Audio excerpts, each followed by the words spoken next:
찬송가 279장 인내하신 구세주여 찬양드리겠습니다. 인내하신 구세주여 내가 비오니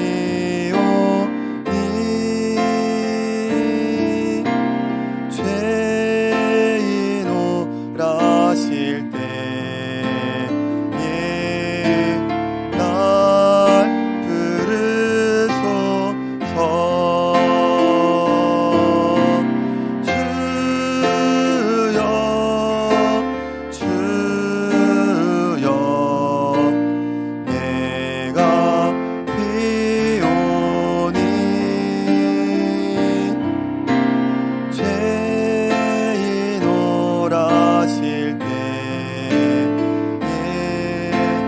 날 부르소서.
전능하신 하나님, 자비하신 하나님, 주님의 은혜로 다시금 오늘 이 자리에 섭니다.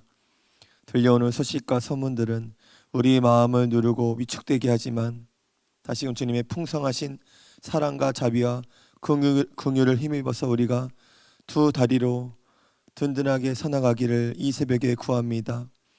나라의 소식과 소문들은 하나님 도저히 암울하지만은 다시금 하나님의 말씀 안에서 크신 계획 안에서 정말 우리를 향하신 계획이 재앙이 아니라 평안이요 소망임을 발견할 수 있는 은혜의 시간 될 수 있도록 하나님 하늘문을 열어주시고 우리 마음문을 열어주실 때 우리의 죄악이 씻김을 받고 더불어서 이 땅의 모든 역병의 소문들, 역병의 근원들이 사라지고 씻김 받을 수 있도록 하나님 오늘 하루 은총을 내려 주시옵소서. 예수님의 이름으로 기도드립니다. 아멘. 하늘에 계신 우리 아버지여, 이름이 거룩히 여김을 받으시오며 나라의 마옵시며 뜻이 하늘에서 이루어진 것 같이 땅에서도 이루어지이다. 오늘날 우리에게 일용할 양식을 주옵시고 우리가 우리에게 죄 지은 자를 사하여 준 것 같이 우리의 죄를 사하여 주옵시고 우리를 시험에 들게 하지 마옵시고 다만 악에서 구하옵소서. 대개 나라와 권세와 영광이 아버지께 영원히 있사옵나이다. 아멘. 오늘 우리에게 주신 말씀은 출애굽기 14장 10절로 14절 말씀입니다.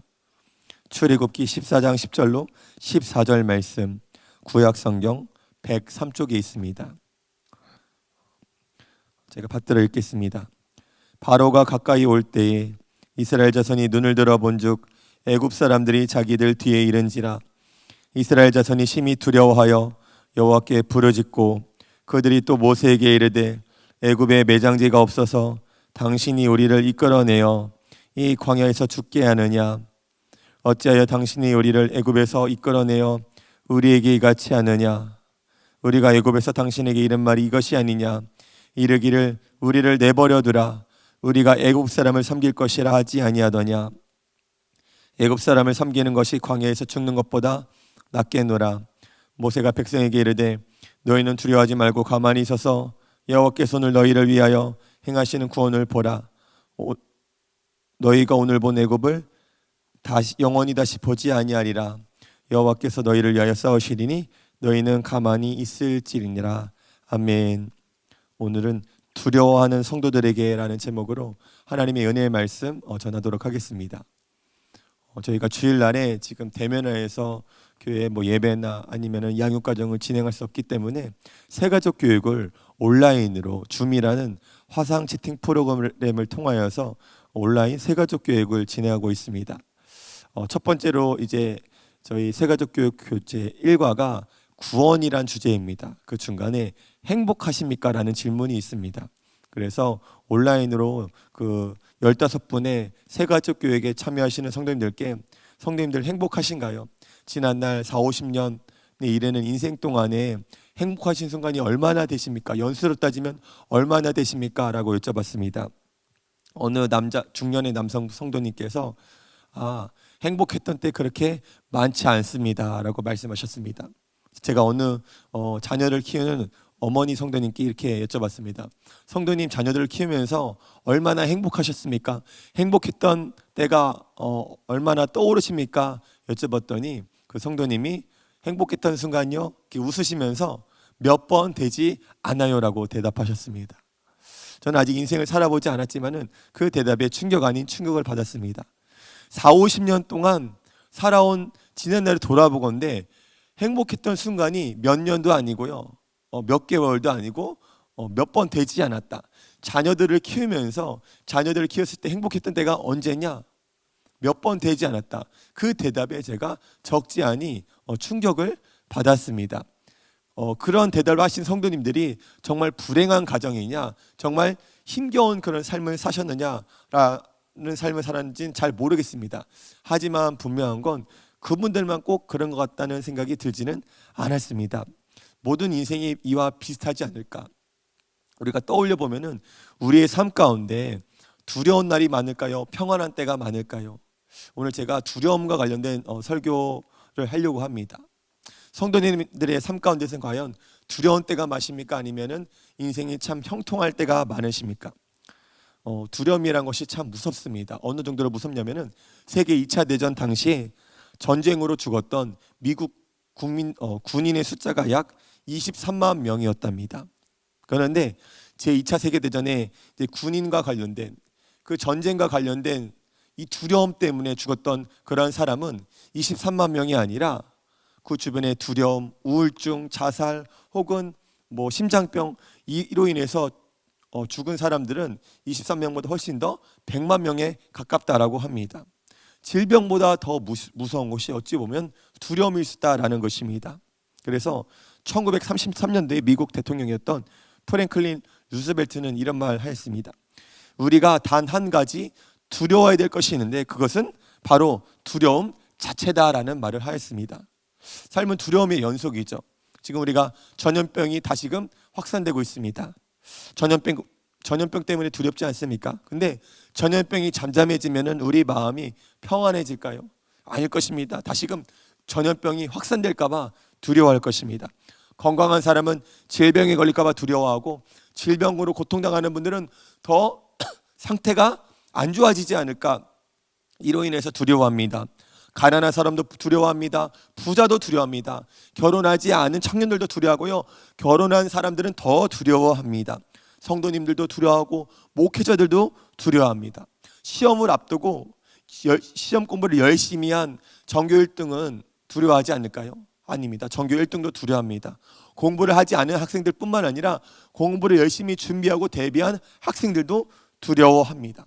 그래서 성경은 무려 두려워하지 말라라는 이러한 명령이 360번도 넘게 나온다는, 그런 우리 날마다 두려워하지 말라는 그러한 명령이 성경에 기록되어 있습니다. 오늘 읽은 그 출애굽기 본 말씀에 이스라엘 백성들 어떤 상황입니까? 두려워할 수밖에 없습니다. 왜냐하면 그 앞에 홍해가 있습니다. 뒤에는 바로의 병거와 군대가 쫓아오고 있습니다. 이스라엘 백성들이 가나안 땅에 들어가기 전에 굳이 비교하자면 요단강을 눈앞에 두고 있습니다. 근데 이때는 그렇게 많이 두려워하지 않았습니다. 왜일까요? 요단강이 앞에 가로막고 있지만은 뒤에 바로의 병거와 또한 군대가 쫓아오지 않았기 때문입니다. 요단강이 갈라지지 않아도 그냥 기다리거나 어찌어찌해서 지혜를 강구하면 됐습니다. 그냥 기다리면은 되는 그런 상황일 수도 있습니다. 하지만 오늘 본문에 이 홍해 앞에선 이스라엘 백성들은 두려워할 수밖에 없습니다. 왜입니까? 앞에 홍해가 있고요, 가만히 있으면 되는 상황이 아니라 돌아갈 수 있는 상황이 아닙니다. 왜냐? 뒤에 바로 왕이 쫓아오고 있기 때문입니다. 앞에는 홍해, 뒤에는 바로 왕. 차라리 풍랑이 일 때 요나처럼 배 밑 깊은 곳에 들어가서 잠들어 있으면 좋지 않습니까? 차라리 풍랑 이는 것도 모르잖아요. 근데 이스라엘 백성들 품 안에 아이가 아니라 모든 것을 밝히 알고 있는 어른들처럼 지금 이제 뒤에서 쫓아오고 있는 바로 왕의 군대를 인식하고 있습니다. 이스라엘 백성들이 그때 눈을 들어서 바라보게 되는 것이 있습니다. 저희 14장 10절 읽어보겠습니다. 바로가 가까이 올 때 이스라엘 자손이 눈을 들어 본즉 애굽 사람들이 자기들 뒤에 이른지라. 이스라엘 자손이 눈을 들었습니다. 눈을 들어서 무엇을 봤을까요?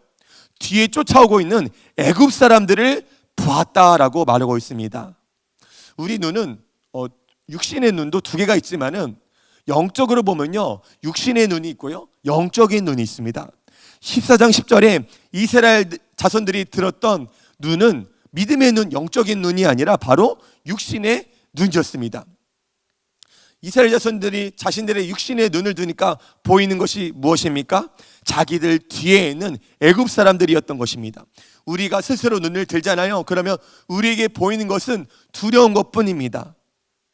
창세기 13장에 보면은 롯이 아브람과 다툼이 일어서 이제 서로 양보해야 되고 자기 갈 길을 가야 되는 상황이 나옵니다. 그때 롯에게 이런 표현이 나옵니다. 창세기 13장 10절에 이에 롯이 눈을 들어 요단 지역을 바라본즉 소알까지 온 땅에 물이 넉넉하니. 롯이 지금 눈을 들어서 어디를 바라봅니까? 소돔과 고모라를 바라봅니다. 롯도 분명히 눈을 들긴 들었는데 육신의 눈을 드니까 보이는 것은 뭐냐면 소돔과 고모라입니다.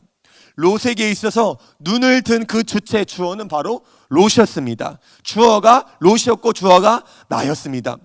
내가 눈을 드니 주어가 나이니까 보이는 것이 무엇입니까? 바로 소돔과 고모라고요. 내가 눈을 드니까 소돔과 고모라가 사랑스럽습니다. 내가 눈을 드니까 멸망길이 생명길처럼 보일 수밖에 없습니다. 반면에 아브라함은 어떻습니까? 아브라함도 똑같이 눈을 들었습니다. 저희 창세기 13장 14절에 보시면은 롯이 아브라함을 떠난 후에 여호와께서 아브라함에게 이르시되 너는 눈을 들어 너 있는 곳에서 북쪽과 남쪽 그리고 동쪽과 서쪽을 바라보라. 아브라함에게 하나님께서 말씀하십니다. 너는 눈을 들어라. 문장의 주어가 누구입니까? 아브라함이 아니라 하나님께서 말씀하셨습니다. 하나님이 가라사대 아브라함아 너는 눈을 들어 동서남북을 바라보라.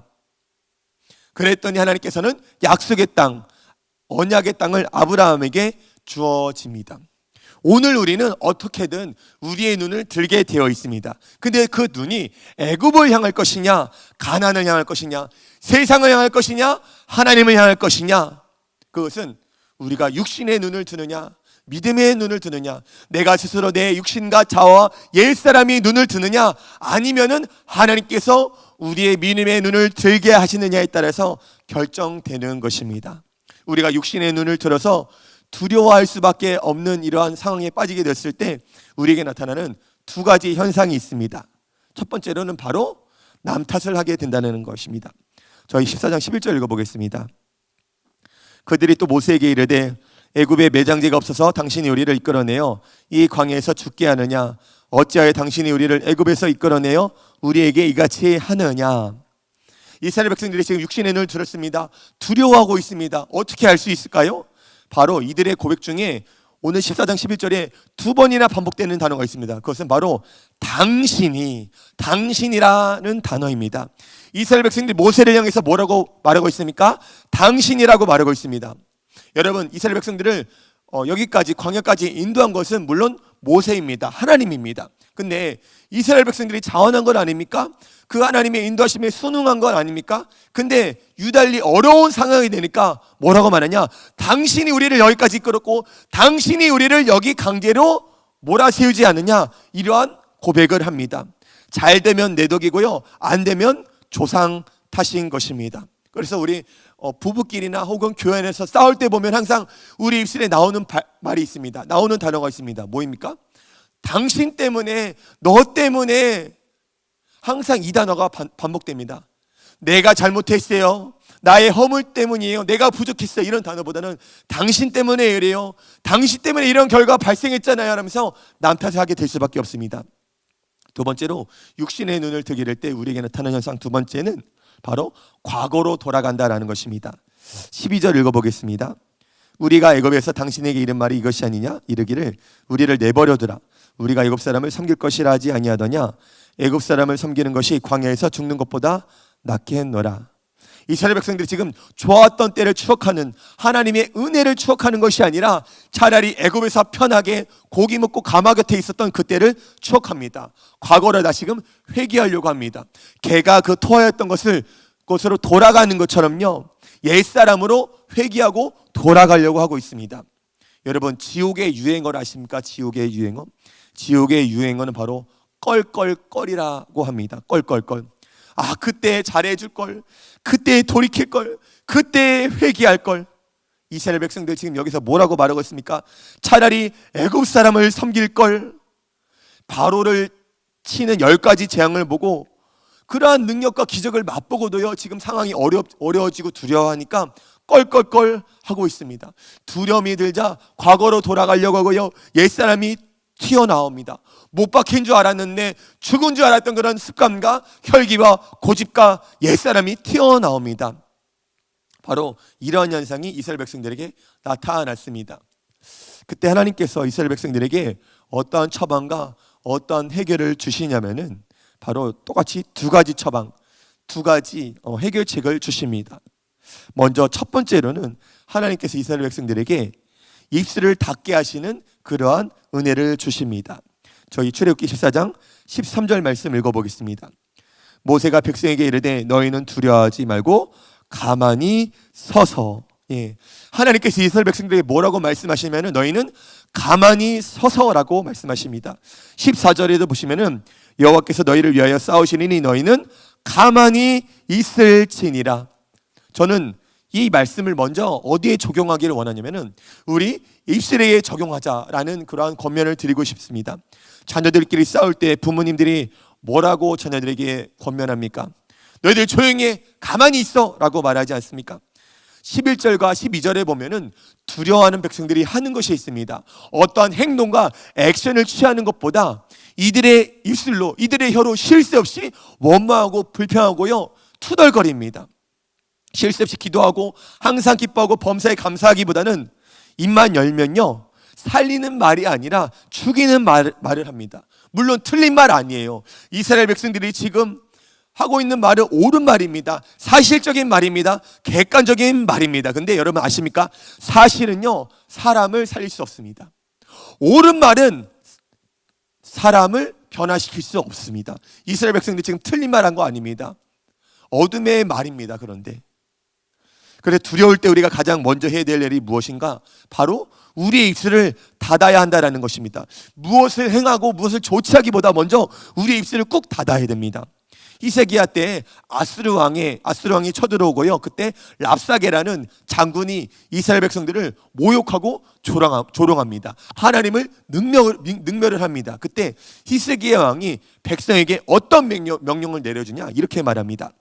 그러나 백성이 잠잠하고 한마디도 그에게 대답하지 아니하니 이는 왕이 명령하여 대답하지 말라 하였습니다. 그 아수르 왕이 쳐들어 와가지고 지금 절체절명의 위기 앞에서 히스기야 왕이 내린 명령은 뭐냐? 가서 총칼 들고 싸우자라는 것이 아닙니다. 먼저 입술을 닫으라, 잠잠하라, 어떠한 말도 대답하지 말라라는 것입니다. 그 이제 역전되리라라는 찬양이 있습니다. 이 찬양에 이런 찬양 가사가 있거든요. 기도를 멈추지 마라. 눈앞의 상황이 마음을 눌러도 원망치 마라. 너의 입을 지켜라. 저들은 너의 입을 보고 있다. 예. 너의 입을 지키고 원수들은 우리의 입을 보고 있다라는 것입니다. 우리가 부정적인 말, 사실이 가득한 말을 하면요, 마귀는 그 위에 기름을 붓고 부채질하게 되어 있습니다. 어느 목사님이 젊은 시절에, 학창 시절에 수영을 배웠답니다. 수영을 잘 배우고 난 다음에 수영장에 갔는데 어느 여학생이 수영을 하다가 깊은 곳에 빠져서 허우적거리고 있는 거예요. 근데 아무도 구해주려고 하지 않으니까 이 목사님이 학창시절에 본능적으로 깊은 곳 수영장에 뛰어들었답니다. 그래서 영화에서 봤던 것처럼 그 친구의 학생이 목을 감고 이제 구해주려고 하는데, 그러기는커녕 물속에서 허우적거리는 그 여학생이 지푸라기라도 잡는 심정으로 구해주려고 오는 그 목사님을 있는 힘을 다해서 물속으로 끌고 들어가려고 했답니다. 아니, 구해주려고 하기는커녕 지금 같이 빠지게 생겼으니까 이 목사님이 어떻게 했냐? 순간적으로 이대로는 안 되겠다 싶어가지고 그 여학생을 쾅 쳤답니다.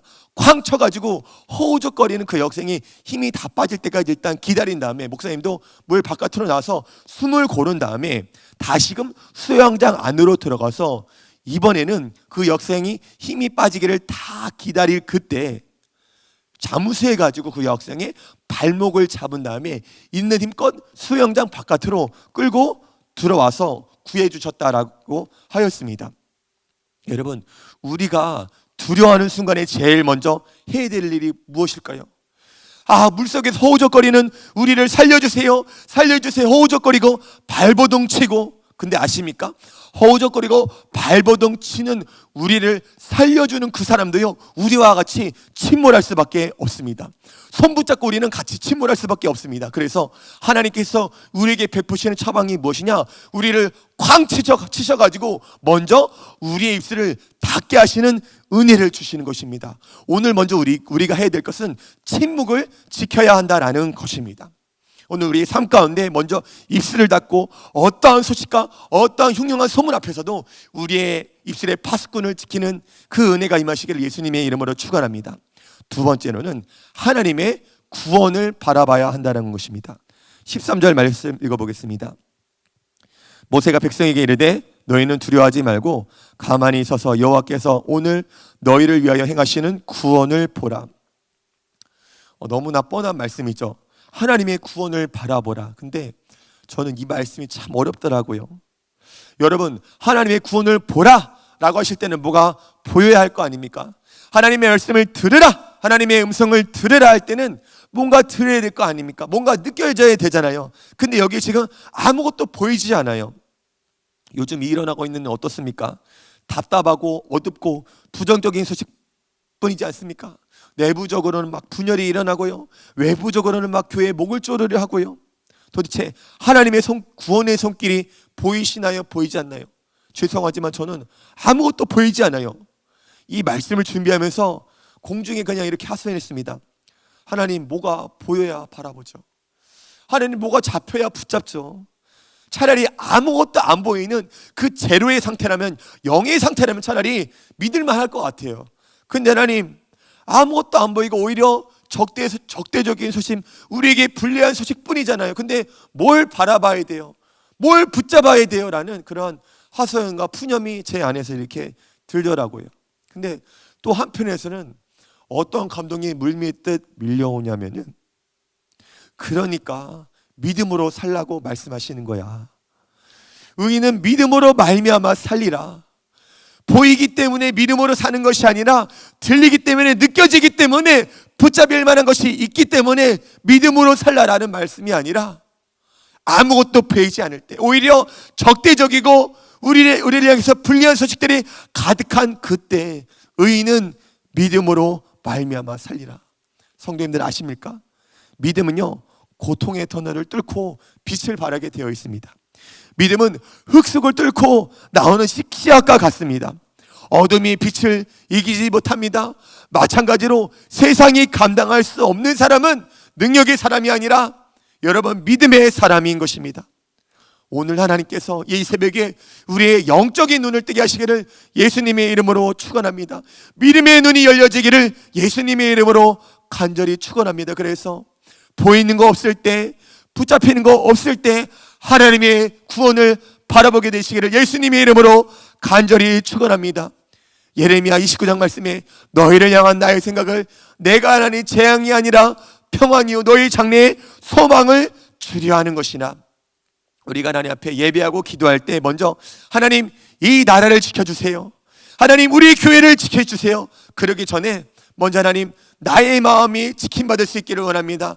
우리의 믿음이 지킴받을 수 있기를 원합니다. 이렇게 기도하시기를 바랍니다. 하나님 코로나 전염병이 사라지게 해주세요. 이런 기도를 드리기보다 하나님 먼저 나의 죄악이 사라지게 해주세요. 나의 옛사람과 나의 자아와 나의 교만과 나의 비판하는 마음이 사라지게 해주세요. 이러한 기도를 드리시기를 예수님의 이름으로 축원합니다. 우리 요즘 우리의 믿음이 증발한 것 같지 않으신가요? 우리의 믿음이 사라진 것 같지 않으신가요? 근데 흔들린다면, 증발한다면, 사라져버린다면 믿음이 아니지 않습니까? 근데 지금 우리의 믿음이 흔들리고 있습니다. 우리의 믿음이 요동하고 있습니다. 하나님 나의 영혼을, 우리의 영혼을 지켜주시고 우리의 입술을 지켜주셔서 우리를 죄악의 길로부터 지켜주세요. 그 후에야 우리가 해야 될 것이 무엇이냐? 지팡이를 드는 것입니다. 그 후에야 우리가 하는 것이 무엇입니까? 손을 내밀어서 홍해에게 명령하는 것입니다. 여러분, 홍해가 갈라지는 기적은 반드시 우리의 두려움의 문제가, 우리의 믿음의 문제가 회복된 이후에 기적은 보게 되어 있습니다. 기적을 보고 난 이후에 믿음이 생기는 경우는 하나도 없습니다. 성경은 믿음으로 말미암아 능력을 행하게 되고 믿음으로 말미암아 기적을 보게 된다라고 말하고 있습니다. 두려움과 믿음은 공존할 수 없습니다. 두려움이 죽던가 믿음이 사라지던가, 우리의 육신의 눈을 뜨는가 아니면 믿음의 눈을 뜨는가. 믿음이 일으킴을 받고요, 우리 마음이 일으킴을 받아야 교회도 나라도 민족도 일으킴을 받고 또한 전염병도 해결받을 수 있게 되는 것입니다. 오늘 하나님 앞에 이러한 하나님의 크신 은혜, 두려움이 사라지고 세상이 감당치 못할 믿음으로 먼저 다른 사람이 아니라 나로부터 시작되는 그 놀라운 은혜가 임하시기를 예수님의 이름으로 간절히 축원합니다. 우리 이 시간 같이 기도하실 때 하나님, 우리가 앞에는 홍해가 우리를 가로막고 있고 뒤에서는 세상의 바로왕의 군대와 소문들이 우리를 뒤쫓아오고 있습니다. 이 두려워할 때 우리의 믿음이 증발되지 않고 믿음 위에 굳건하게 서서 여호와께서 우리를 위해서 싸우시는 강령을 목도할 수 있게 해주시옵소서. 무엇보다 힘써 우리의 마음을 지키고 우리의 입술을 지킬 수 있게 해주셔서 두려움 가운데서 건져주시는 주님의 은혜가 우리의 가정과 우리의 심령과 아버지 우리 교회와 이 나라 민족이 함께할 수 있게 하여 주시옵소서. 우리가 주님의 이름 한번 부르고 다같이 통성으로 기도드리겠습니다. 주여, 하나님 아버지 주님의 은혜를 구합니다. 아버지 동사르막 사방에 우리를 사로잡으려 하고 우리의 죄악과 허물로 인하여서 우리가 심한 공경에 처해 있습니다. 이러할 때 하나님, 우리가 스스로 우리 마음을 겸비하고 주님께로 돌아가 우리의 죄악과 허물과 우리의 부족함이 씻김을 받고 돌이켜 회개할 수 있기를 원합니다. 먼저 우리 내면과 생각과 우리의 행실과 우리 손과 발을 살필 수 있는 겸손한 마음을 주셔서 하나님, 모든 이 땅에 역병과 중요한 소문이 바로 나로부터 시작됨을, 내 마음으로부터 시작됨을, 우리 영혼으로부터 시작됨을 볼 수 있게 하여 주시옵소서.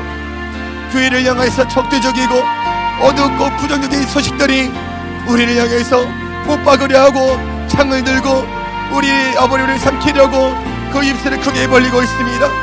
하나님, 우리가 우리의 죄악감을 고백합니다. 주님, 불쌍히 여겨주시사 이때 우리가 악을 악으로 갚지 않냐고 세상의 방법이 아니라 주님 앞에서 하나님의 은총을 구할 수 있게 주님 도와주시옵소서. 두려움이 변하여서 하나님 앞에 부르짖고 기도할 수 있는 은혜를 우리에게 주실 때 하나님, 두려움으로부터 건져 주시옵소서. 너희를 향한 나의 생각을 내가 하나니 재앙이 아니라 평안이요, 그 주님의 마음을 우리가 깨달아 알아서 우리를 장차 소망과 풍성한 구원의 길로 이끌으시는 주님을 신뢰할 수 있게 주님 도와 주시옵소서. 우리는 밤낮 아버지 하나님 사실과 부정적인 말들을 퍼뜨리고 아버지 하나님 육신적인 수단과 방법으로 우리의 두려운 감정을 해소하려 하지만은 그 끝은 결국엔 허망함입니다. 어둠의 열매입니다. 하나님, 우리의 입술을 굳게 닫아 히스기야 왕처럼 한 말도 대답하지 아니하고 오직 우리의 낯을 벽을 향하여서 하나님께만 둘 수 있게 하여 주시옵소서. 이스라엘 백성들 하나님의 구원을 바라봐야 했으나 그들은 여전히 모세와 하나님을 향하여서 그 옛사람의 기제를 따라 원망하였습니다. 하나님, 오늘 하루 우리 원망하고 불평하는 그 옛사람의 기제를 십자가에 못 박고 하나님 항상 기뻐하고 쉬지 말고 기도하며 범사에 감사하는 그 말이 우리 내면과 입술로부터 은혜의 강물처럼 흘러나올 수 있게 하여 주시옵소서. 눈에 아무것도 보이지 않습니다. 오히려 보이는 것들은 우리를 대적하고 우리를 괴롭게 하는 소문뿐이지만은 하나님, 의인은 믿음으로 말미암아 살리라. 의인은 믿음으로 말미암아 살리라. 위로부터 주시는 믿음, 하늘로부터 보여주시는 그 믿음을 가지고 우리가 오늘 하루 이 믿음의 길, 생명길로 걸어갈 수 있게 주님 도와주시옵소서. 우리 안에 두려움을 걷어가시고 믿음이 충만할 수 있게 해주셔서 세상을 이기면 이것이니 너희의 믿음이니라. 두려움과 믿음은 공존할 수 없습니다.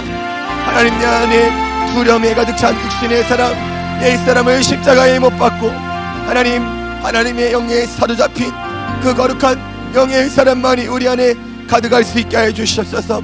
믿음이 일으킴을 받고 우리 마음이 해결받을 때 전염병도 나라도 교회도 같이 일으킴을 받기를 원합니다. 이 나라 불쌍히 여겨주셔서 전염병의 확산이 아버지 하나님 저지될 수 있도록 주님 도와주시옵소서. 우리가 범죄하고 아버지 우리가 죄를 지었사오니 하나님 불쌍히 여겨주셔서 진노의 손길, 그 전염병의 아버지 하나님 역병으로부터 아버지 하나님 우리를 구원하여 주셔서 다시금 모일 수 있는 은혜, 우리의 삶과 우리의 손과 방식, 손과 발에 그 가득한 피를 아버지 주님 앞에 씻김 받고 이제는 거룩한 의의 길로 걸어갈 수 있도록 하나님 주님 이 땅 고쳐주시옵소서. 우리 행실과 마음과 우리 삶이 고침을 받을 수 있게 주님 도와주시옵소서.